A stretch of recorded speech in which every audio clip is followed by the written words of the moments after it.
Hello everyone, good morning. তো সকালবেলা ঘুম থেকে উঠে ফ্রেশ হয়ে চা টা খেয়ে চলে এসেছি ছাদে। কালকের কিছু ভেজা কাপড় জামা ছিল, সেগুলো দিয়ে দিলাম রোদে। আর এখন বাজতে চলেছে প্রায় 10:30, কিন্তু রোদে ওঠার কোনো নামই নেই। কুয়াশাতে পুরো চারিদিক ঢাকিয়ে রেখেছে। আর এখানে দেখো জামা কাপড়গুলো মেলে তোমাদেরকে একবার দেখিয়ে দিলাম আমার পুদিনা গাছগুলো। আর এখানে কটা রসুন গাছও লাগিয়েছি। আর পুদিনা গাছগুলো না গ্রামের বাড়ি থেকে নিয়ে এসেছিলাম, যখন এখানে এসেছিলাম তখন তো গাছগুলো লেগে গেছে।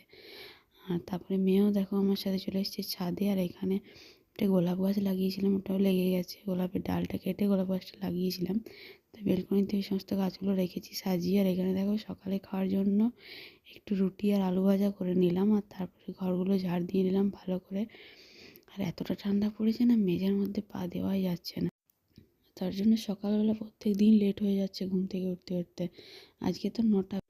আর তারপরে সকালের খাবারটা রুটি আর আলু ভাজা দিয়ে